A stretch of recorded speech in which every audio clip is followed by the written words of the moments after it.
connosco. O governador da Flórida diz que o pior já passou. O expectável é que o furacão comece a perder força e se dirija para o mar? Eu acho que o pior ainda não passou. Quer dizer, estamos no pico desta situação. Eu quero aqui recordar que este furacão quase que tocou a escala 5. Isto porquê? Porque às 18 horas os ventos estavam nos 250 km por hora. Isto é o limiar entre categoria 4 e categoria 5, com uma pressão de 938 hectopascais, também no limiar, de categoria 4 para categoria 5, e com rajadas de ventos que chegavam aos 270 km. Isto nas paredes do olho do furacão. E esta situação, com uma maré de tempestade, o storm surge de 5 metros.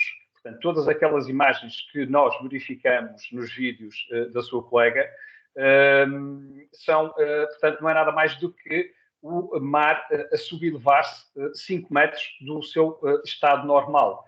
E, portanto, devido à pressão estar extremamente baixa. Não é uma onda tipo tsunami, como o Miguel Miranda do IPMA mencionou num canal de televisão, é completamente errado, é mesmo maré tempestade, assim que se chama, storm surge ou uma subelevação dos oceanos.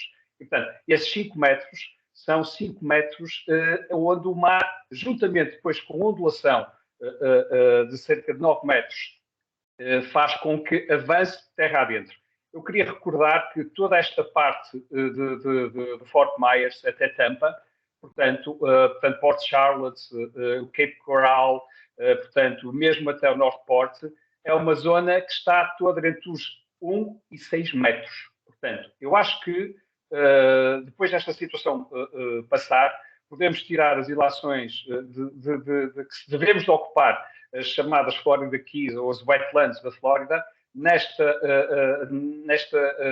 altura, ou altitude, porque o risco é tremendo. Não é? Toda esta situação é provocada pela maré tempestade e, portanto, é o mar que avança a terra adentro. E temos aqui uma zona altamente residencial, que é Cape Coral, que vai ser completamente inundada, completamente alagada até 5 metros de altura. Portanto, eu estou aqui a ver o mapa topográfico neste momento. E nós temos desde 3 metros, temos em Punta Gorda 3 metros, Port Charlotte 1 a 3 metros, portanto, e não falando sequer de todas as ilhas e ilhéus que estão na parte oeste desta região onde o centro do furacão passou. E, portanto, agora também, além das precipitações intensas que estão a afetar toda a região de Saratoga e Tampa Bay também. Mário, pelo que explica, há aqui algumas confusões de conceitos, mesmo de previsões. Este grau de imprevisibilidade já existe, já o conhecemos, mas face ao que se tem visto nesta temporada, há aqui alguma alteração? De facto, eu e muitos colegas estávamos a acompanhar esta situação, alguns americanos, estávamos a prever que ele chegasse à categoria 4.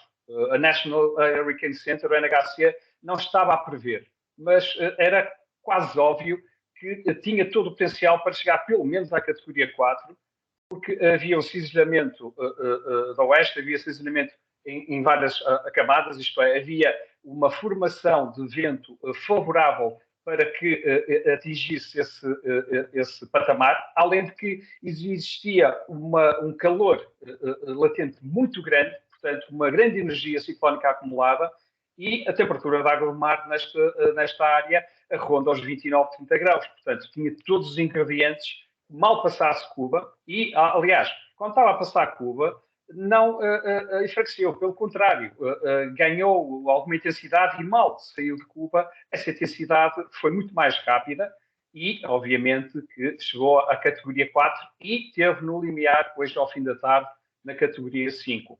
Essa imprevisibilidade existe, obviamente, mas temos que fazer uma análise muito mais, por vezes, do olho humano do que só confiar nos modelos matemáticos. São muito bons, temos que nos apoiar neles, servem de guia, servem-nos para definir diferentes cenários, mas depois temos que analisar todas as variáveis na atmosfera que nos ajudam depois também a tirar a prova dos 9 desta situação.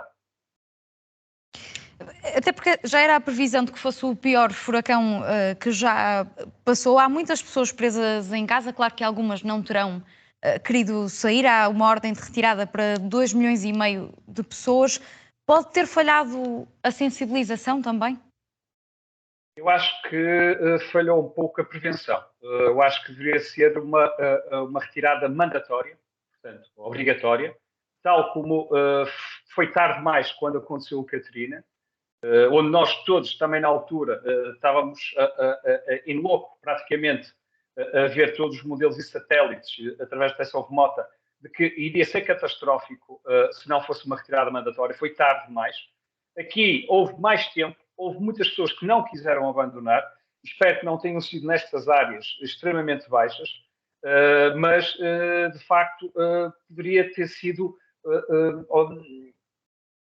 teria sido melhor se fosse obrigatória mesmo esta evacuação.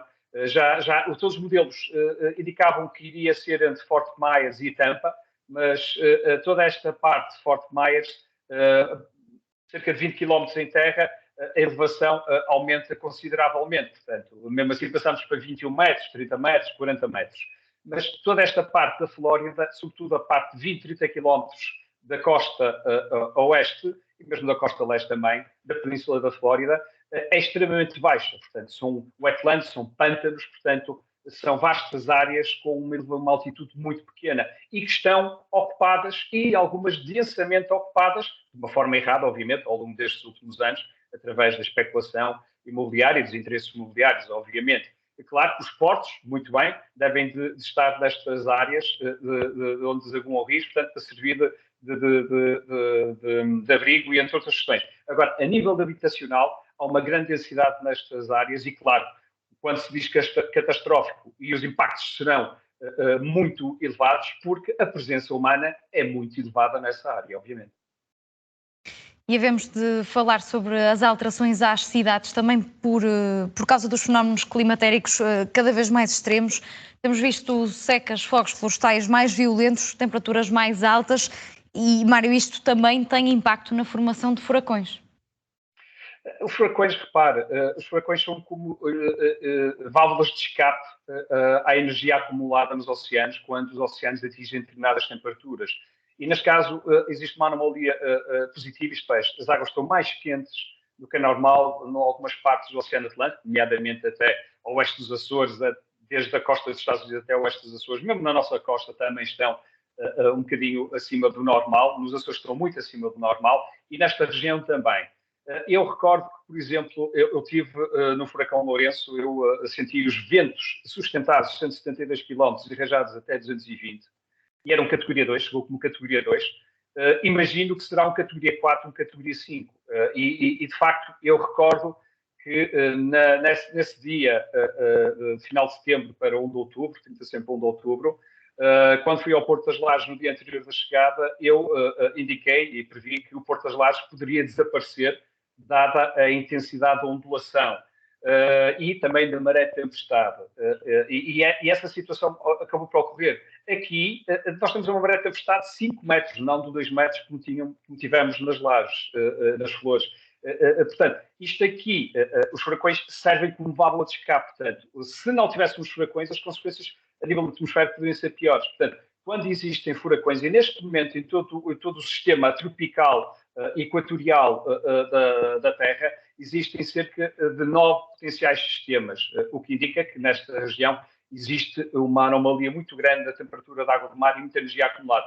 Também nos podemos esquecer que estamos a meio do pico do ciclo solar, portanto, a intensidade solar também é grande e isso é um fator que ajuda também ao aquecimento mais dos oceanos nestas regiões equatoriais, até o paralelo 25, 30, norte ou sul. Mário Marcos, muito obrigada pelas suas explicações neste Jornal da Meia-Noite. Boa noite. Boa noite.